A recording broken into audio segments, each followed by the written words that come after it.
Hey guys, this is Risk here, back with episode number 2.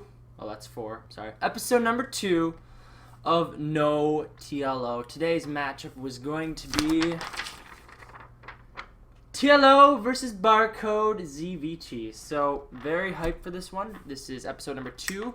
We're off to a good start, right? Because we made it past day 1. So, without further ado, let's jump into this game. Get this party started. We have a Barcode Master Terran on Frost versus TLO. Frost, a very good map, I have to say. It's produced so many historically great games that whenever I see Frost, it's just a treat. In my opinion, it's probably, maybe, if not the best map ever created, just in terms of the asymmetric balance on the map. So anyways, oh man, people were telling me there's a way to fast forward here without doing this whole thing. And to be honest, I am going to figure out how to do that. I did not have time yesterday, so for now we'll have to continue with the unfortunate setup that we have currently. But that's alright. We're going to go times 2 speed. It's an 11-minute game. Not bad at all. So, things to look for on Frost, just in terms of how is TLO going to approach ZVT on Frost. It's always going to be a little bit different on each map, so we're just going to keep our eyes open for that. So we got our 17 hatch, of course, classical 17 hatch into, okay, gas and then pool. Pretty safe bet. He doesn't drone scout for 2 racks, which is totally cool. It's worth probably not a big deal, but some people really like being super safe on Frost because of the triple bunker play that some Terrans like to do. Spawning pool and whatnot. Let's see what else we got going here. SCV scout. TLO, notice how a lot of players don't do this, but the instant he knows it's not over here, look at this, he's going to redirect over to the next location. Some people, they forget about their overlord, and they kind of just let it chill. You want to make sure to be always taking advantage of them.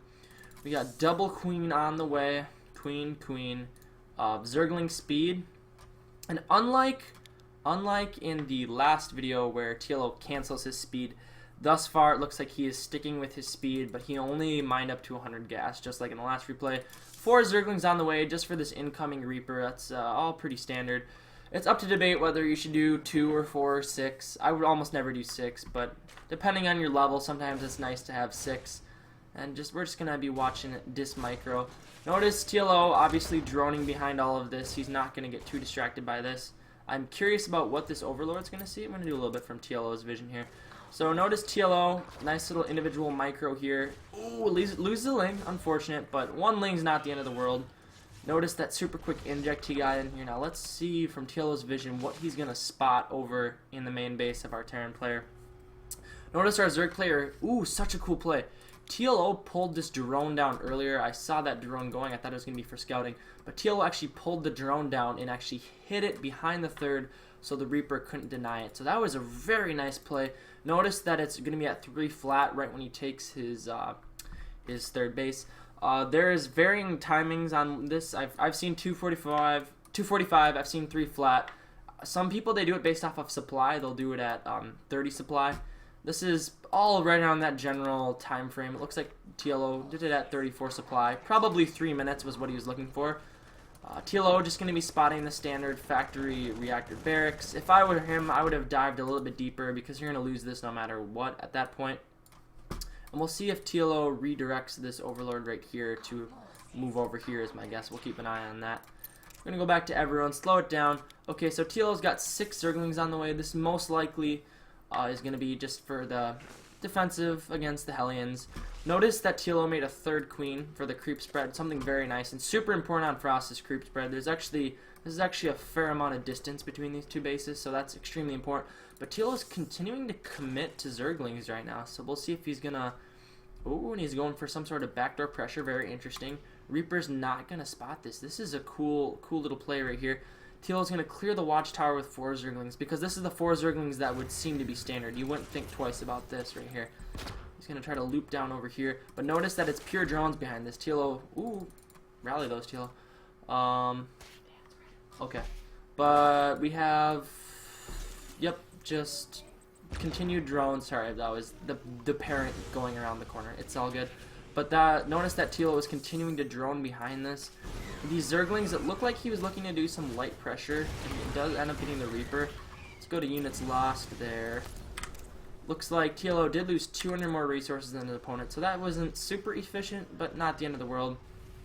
Our Terran player, it looks like he's going to be going for some sort of medevac. This is kind of an old style, late Heart of the Swarm, 4 medevac with the Marine drop in the main base, so very, very old school classical build. Roach Warren from Tilo at around 4 minutes, and notice that this double gas was as a result of Tilo saturating this natural base. That was what caused Tilo to take his double gas. At the point that you have full saturation in your main, full saturation at your natural, it's a good time to throw down the double gas, and obviously the Roach Warren along with that. And in terms of vision so far, Tilo still kind of has that same basic vision, but he saw that there was 4 Hellions. And whenever you see 4 Hellions, you can kind of have a suspicion, okay, is it going to be some sort of medevac drop? Look at Tilo right here, searching for vision. Does he spot this at all? Not quite. That's unfortunate, actually. Back to everyone. That was very nice pathing from the Terran player to do it in between here, not on the bridge, because a lot of times Zerg players will have the bridge there. But this is the moment of truth. 6 Hellions. Looks like he is going to go for... Oh, but he walled off. So this is going to be an extremely strong push from our Terran player. Notice the armory. So here's what's interesting. Tilo has 0 vision of this put. I mean, obviously he has vision, but he had no clue that this is going to be a Hellbat timing.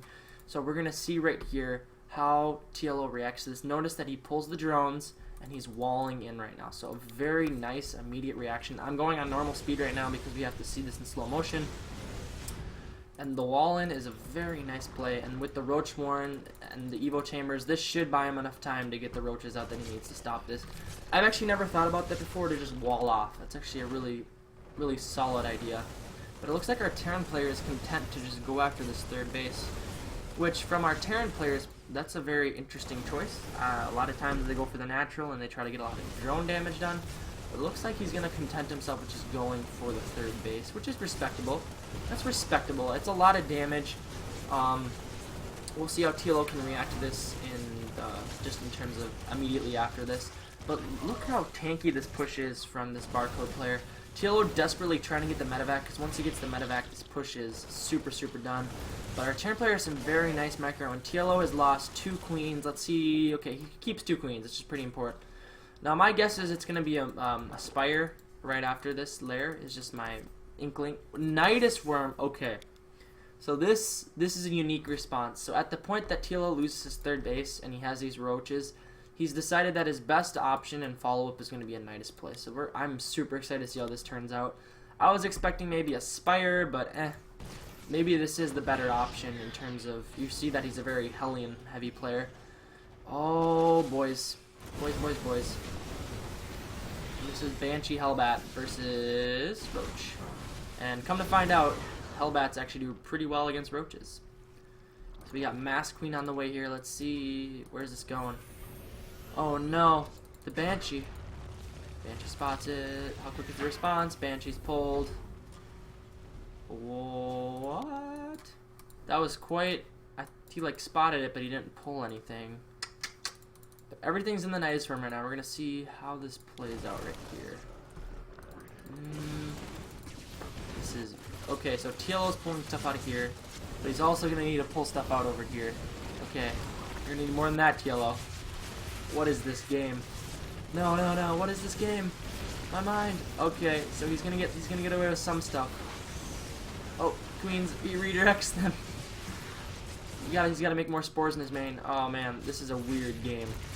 Quite the weird game if I've ever seen one. So this is why this game goes to 13 minutes, because it's super weird. Tilo literally using the Nidus Worm to save units. I've never seen that before, I'm not gonna lie. That is... Oh. And he's sending them back over here. Tank bunker, yeah, this Terran player is safe as can be. Snug as a bug in a rug, as they say. And Tilo doing another... Wow. It's so bold right there. But these Banshees are having a heyday. So this is kind of the downside of that Nidus Worm follow-up, is Tilo really doesn't have too much of a way back into this game. He kind of has to end it now. But that tank, is the tank of that tank dies. Tank does die, but I just don't see a comeback from Tilo here. He's down 15 workers. Pretty much that Hellbat push did way too much damage, and that was because TLO couldn't scout the armory. Also, those early lings didn't get much done, so he was behind on drones, which means he has less resources to stop that push. And right here, he's kind of trying to pull himself back in, but this Banshee can just come back and end it. Where does he go from here? Where does TLO go from here? And he's continuing to try to make this happen. Unfortunately, the Banshee is going to have this all in on a clock. But, I mean, maybe there's still a chance. Okay, Queens are here. Spore Crawlers. Whoa! So notice TLO had a big resource imbalance, and just for any player, if you ever have a resource imbalance, you got to spend it in some manner, shape, or form. And TLO decides Ravagers are the best bet, which actually in all reality, with this kind of the way the Siege is working right now with the Ravagers, that is an excellent decision. I just don't see how in the world, if TLO pulls this off, I'm going to lose my mind. Let's go to income quick to know where we're at. So income-wise, TLO is actually ahead right now. Obviously, the Terrans pulled SCVs. So actually, TLO's not in the worst of places. Just tech isn't really going anywhere. He has to 100% end it now. Ravagers. Oh, memes, boys. Memes, boys. Oh, man, the memes. The memes, boys. And it looks like... Okay, yeah, Terran holds. Terran holds, 100%. There's not much to analyze here. This is just a strange game altogether. The queen. 8 range, boys. Oh, does that not have 8 range? It doesn't have 8 range. Patch wasn't here yet. That's funny. If that was the other patch, that would have been dead. And actually, that's a really important unit right there. So TLO continuing this all in at all costs. Oh no. No. TLO, your queens. You should have put another Nidus on the low ground. Trying to kill the Banshee. This is such a strange game. This Banshee is like the clutch MVP. It has Cloak too. But actually, let's go to units. TLO is now ahead on workers, but mules, man. This is just... What is this game? What am I watching? Non-stop queen production. Is Terran close to mining out? Not really close. Well, kind of getting close to mined out. TLO just picking at the flanks here, continuing to do this at all costs. I feel like TLO should be at a disadvantage, but for some reason, he's able to stay in here so far. And there goes the Widowmine. This is kind of the power of Ravagers. They just are constantly able to pick at the edge of a base like this. Okay, 2-2 is on. 2-2 just finished. These are 2-2 Marines. What the heck? 2-2 Marines. And there's another Banshee. Yeah, I just don't see how this game, how TLO wins this. These are 2-2 units. He has to kill the Banshee. If he doesn't kill the Banshee, oh man. Is this happening? I don't believe it. I don't want to believe it. So, like I said, not much to analyze here. This is just the micro. TLO going after Stim. Oh, it's so good. But there's not many units here. Oh, man, this is over. This is over. There's no memes way. There's no memeing way. I don't believe it. 2-2 Marines. Way too good. Yep, there's no way. 2-2 Marines. It's all ogre. That should be game. What? No, that's game. That's game. This is 2-2 Marines. It doesn't matter. It's game. Terran has enough production that they're able to stay in it. Yeah, there's no way. This is over. This is over. It was a good attempt by TLO. He made it really close. Terran did a great job of moving his production away from the attack. It's just, this is 2-2. From here, we can just double times 2 speed. So, it was a Nidus game, which was a strange game, obviously. But it was kind of interesting to see how TLO's immediate response to the kind of the Marine Hellbat all-in was to go for a Nidus play after he lost the third base. I have a feeling if TLO would not have lost the third base, he would have been way more likely to go for a standard game. I would have liked to see... I feel like I would have liked to see TLO play the game out as opposed to go for the Nidus play. Because the instant you go for this, it's 200 minerals, 200 gas. And then the instant you put down a Nidus Worm, you've now invested 300 minerals, 300 gas into... That's just so much tech. That could have been double Evo Chamber with +1/+1. It could have been an Infestation Pit with Ravagers on the way. I feel like the Terran's tech was actually pretty far behind anyway since he committed to that many Hellbats. So maybe from TLO's perspective, if he did it again, try to play it out. I feel like if you kind of fall into the Nidus all-in as a response to losing your third base, that maybe can be dangerous, maybe a little bit predictable, but I like that he attempted it. It lasted way longer than I thought it possibly could have. And actually, if that Banshee would have died, things could have looked a lot different too, because that thing had 13 kills. So overall, interesting game. Not a crazy amount to analyze there. TLO needed to scout the armory, pretty much. That's what it came down to.